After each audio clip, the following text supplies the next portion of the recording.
Okay guys, so magandang araw sa inyong lahat. So ngayong araw no is Monday. Sisimulan natin sa shoulder ngayong araw. So kung may mga mapapakita man ako sa inyong bagong workout ngayong araw, i-explain ko na din sa inyo kung paano siya ginagawa, kung ano yung purpose niya. Okay?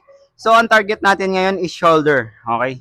So magpo-focus tayo sa may ano no, medyo focus tayo ng konti sa may side lateral raises. Okay?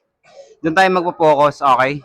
Pero maglalaro pa rin tayo ng front tsaka rear. Pero medyo dagdagan lang natin ng konting workout sa may rear ay side lateral raises natin sa shoulder. Okay? So, start na natin tong workout natin ngayong araw. Then, mag-subscribe ka na para lagi kang updated. Okay? Sayang, habang libre pa. Okay? So, start na natin. Okay, first workout natin, no? Side lateral raises.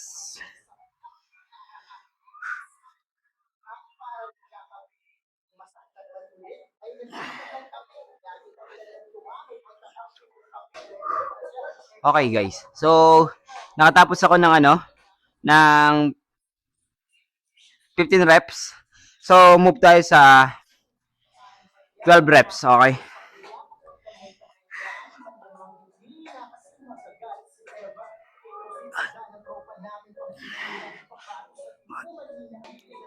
Okay. So, breakdown tayo ng ng 8 reps, okay? So, same weights lang. Hindi ako nag-drop, hindi ako nag-up, okay? So, yung inano lang natin pababa tayo ng bilang.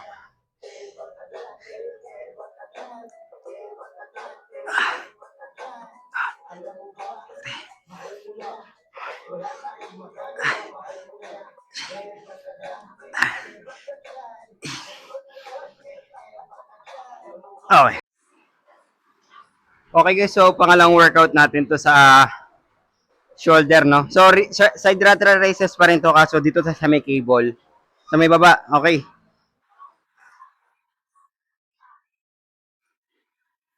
Then, slant lang, pagwilid, okay. Then, 1, 2, 3, 4, 5, 6, 7, 8, 9, 10.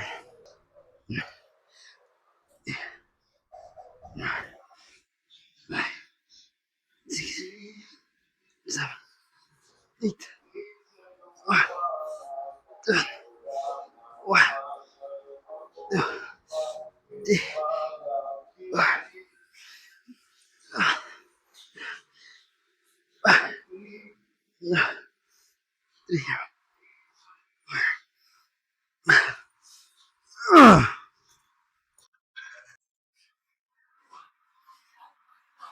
Okay guys, so pangatlong workout na natin to sa shoulder, no? So ito, front raise na to, no? Ito na yung target natin sa may harap, okay? So nakadalang workout tayo sa side lateral raises, no? Yun na standing, tas nag-cable tayo. So dito magdadalawa rin siguro ako or isa. Pero sabi ko nga, mas nakapokus ako ngayon dito. So nakadalawa ako doon, okay?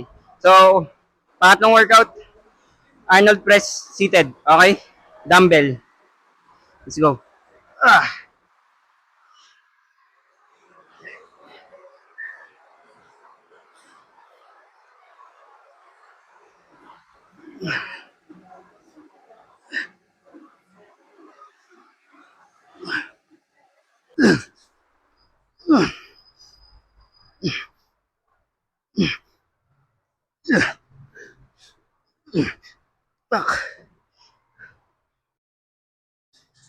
Okay guys. Pangapat na workout sa shoulder. So sa ano tayo? Cable. Rope. Ito. Itong nasa baba. So front raise pa rin yung target natin dito sa workout natin. Okay? So advice ko lang sa inyo guys, pag ginagawa nyo itong workout na to, no? Hindi ganun kabigat. Para dire-diretso lang yung tamak dun sa front. Okay? Kasi pag sobrang bigat na, nawawala na yung momentum. Okay? So, may papayo ko lang sa inyo yung tamang bigat lang. Kasi kailangan nyo pa rin pigilan yung pababa. May slow down pa rin. Okay?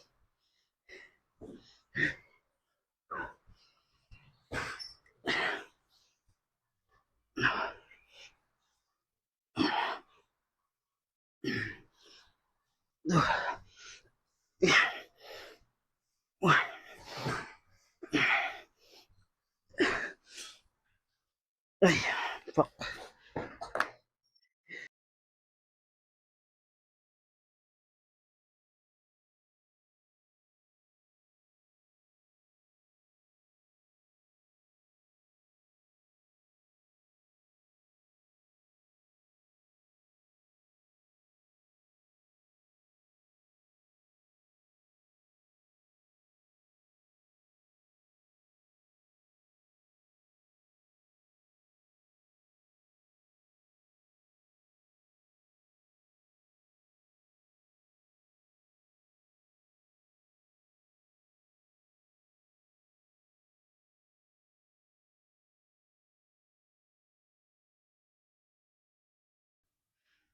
Okay guys, so last workout na natin to sa shoulder, no?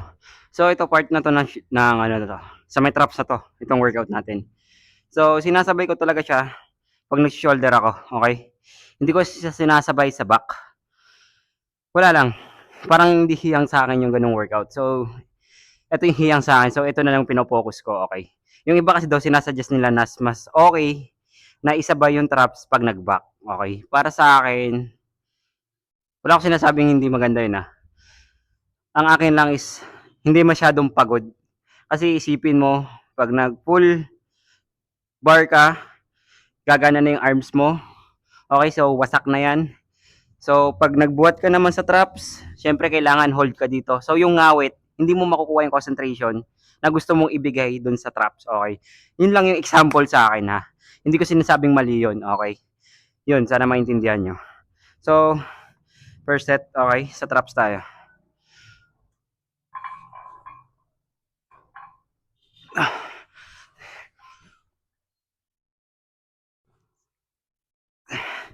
Ayan.